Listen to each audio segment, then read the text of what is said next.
Prof, we are glad to have you on our show today. Thank you. Well, the president just made some appointments. Key among them is the appointment of a new central bank governor. And just before that, they also appointed a helmsman for the inland revenue. But the one that is really exciting a lot of Nigerians is the appointment of a new CBN governor.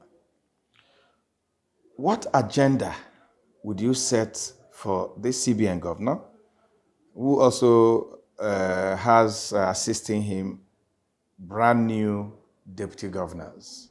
What would be the agenda you set before them? And what, if you're asked, should their priorities be at this time? Thank you for having me. I will say the only thing that is permanent in life is change. Therefore, change is desirable. However, if there's any time there's any change, we should be aware that a lot of things will have to come into play. It is not limited to change in office, change in personalities, but also includes the way we do things. The way we do things in Nigeria, that is why one of the things that we have not been having desired results. Every time that we have a change in government, there are a lot of expectations from Nigerians. Why are we not achieving this? It is simply because we are only focusing on who should be the head of this parastatal, the head of this agency. It should be further than that. What we should be looking at is changing our orientation, a meaningful way of thinking in a positive way.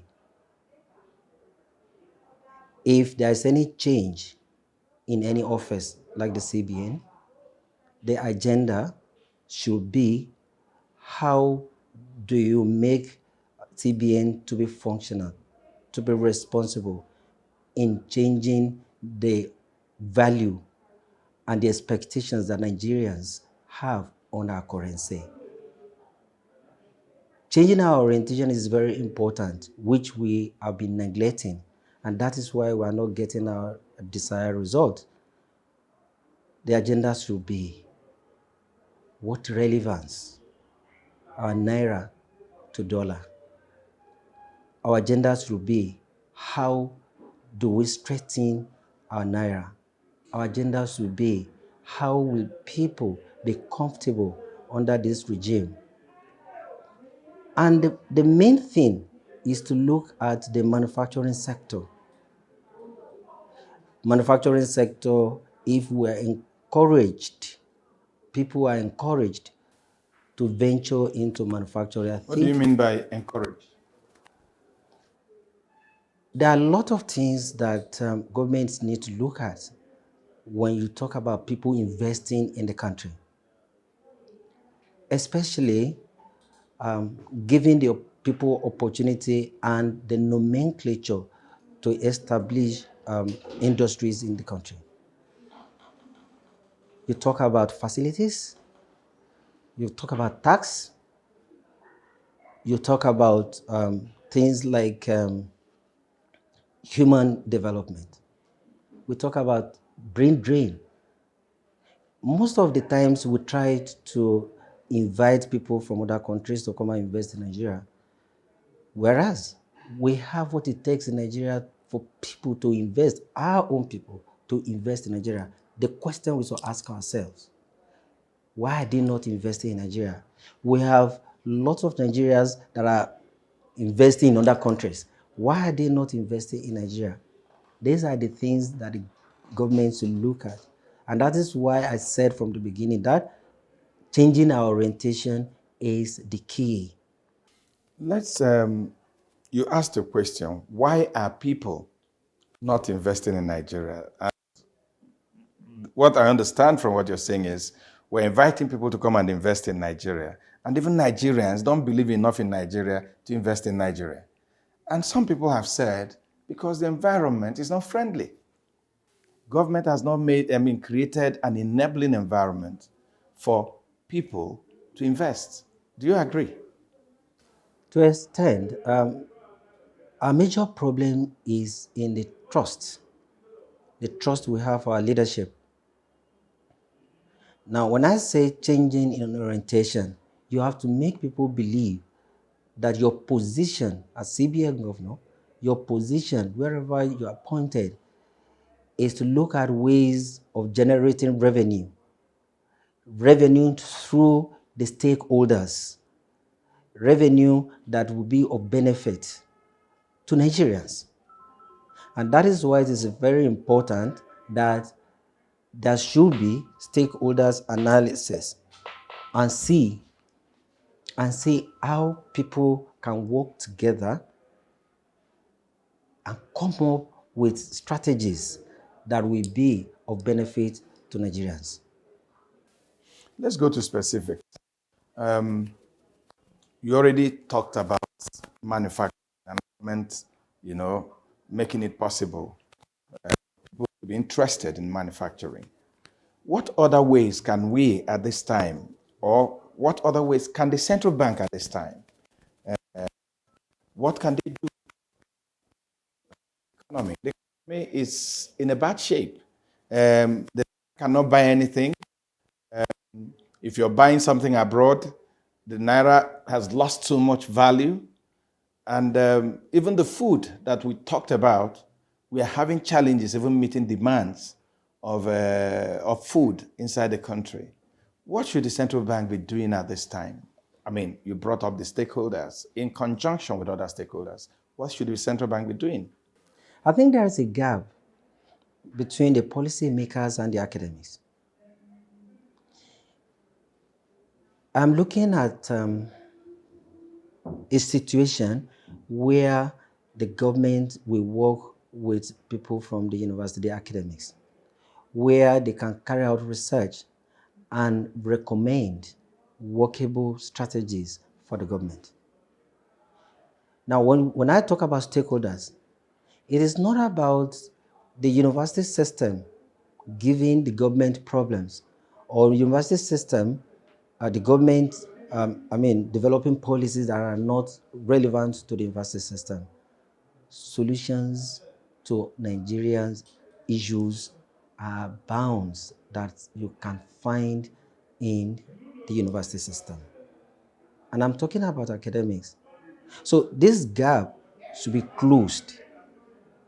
This gap should be closed. And that is why sometimes you see the government coming up with a particular policy and in a little time they cancel the policy again because they are not well thought of. So it is a good thing at this period that we are having a change, that they should focus on bridging the gap between the policymakers, the government, and the academics. They cannot work in isolation. The government cannot work in isolation. A lot of people have also said that for the central bank to be effective, they need to stay away from politics. Is it something you think has also affected monetary and financial policy in the country? Exactly.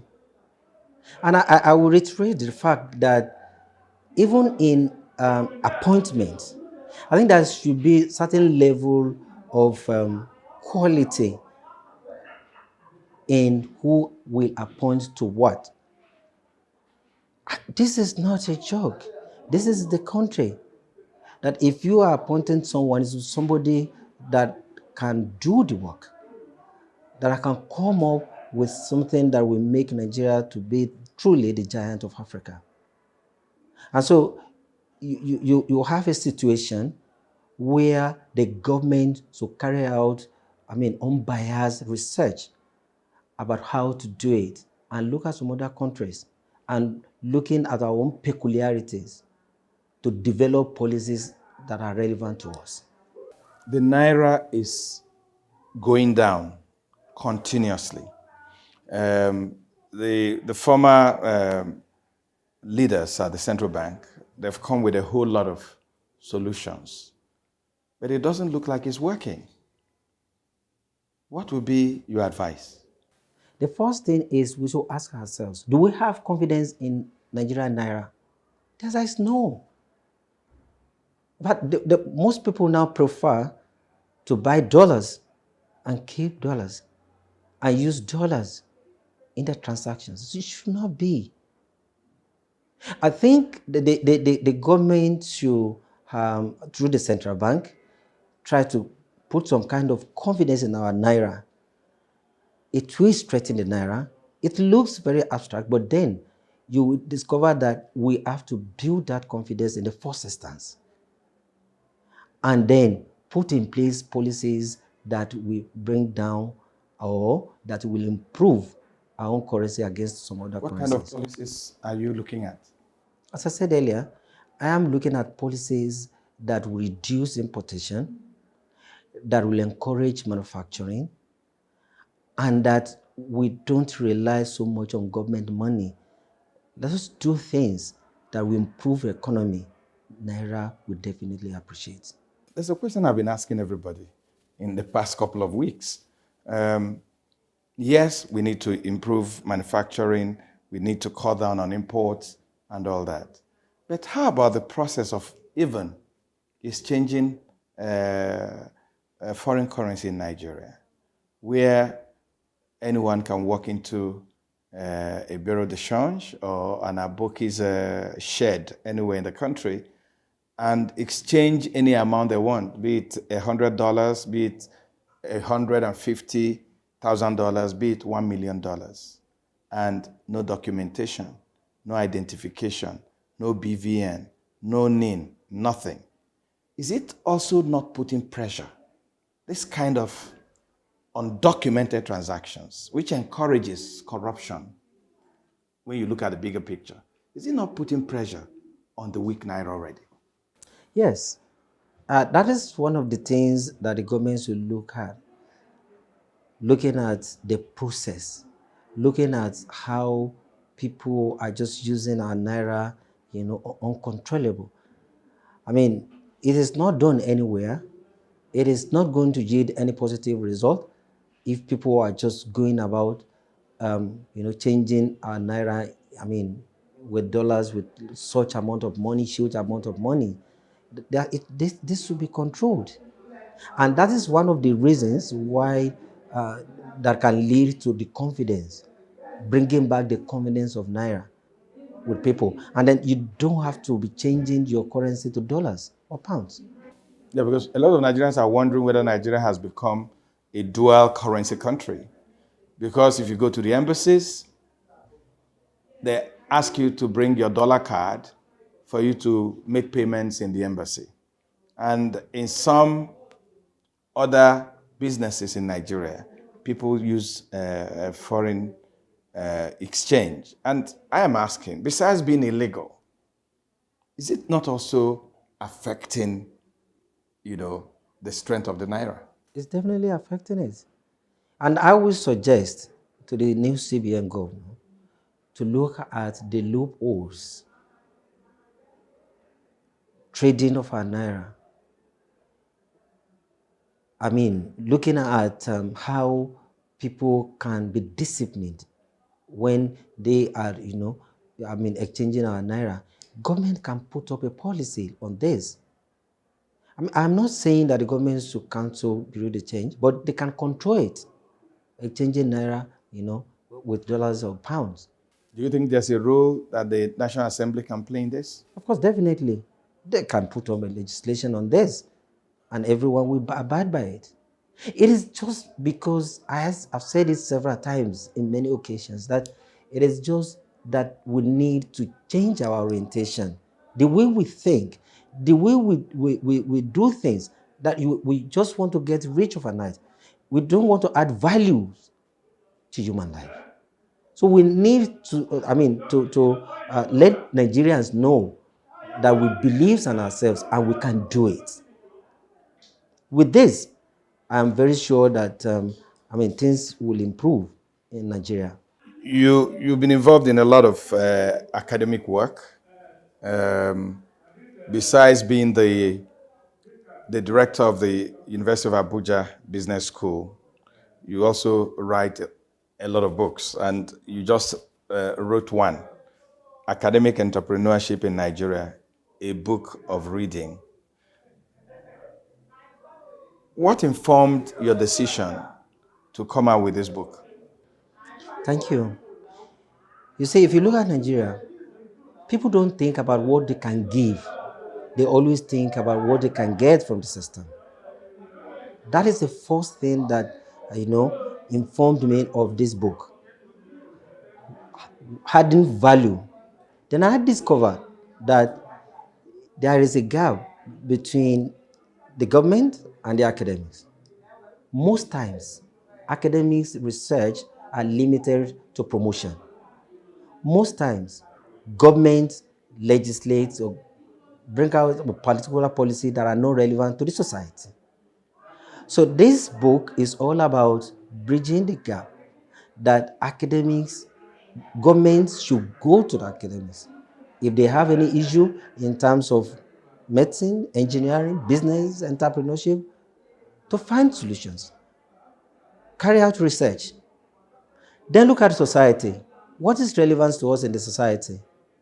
And so I look at the problem in Nigeria as the gap that is existing between the government and the academics and the society. Therefore, if we are able to work together as a team, then we will be doing something that will be relevant to the society. And this is what they call academic entrepreneurship. And most importantly, the issue of strike will be of something of the past. And I'll give you an example. There was 8-month strike. Why? Because they are saying government to give us this, government to give us that. No.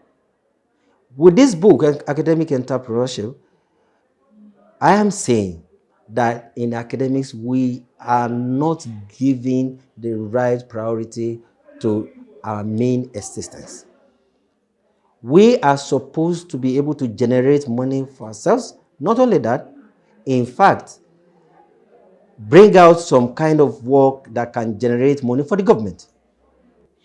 I'm interested in the point you're making, but I'm a little worried that you keep saying that government should go to the academics. What is wrong with the academics going to government? Let me explain what I mean.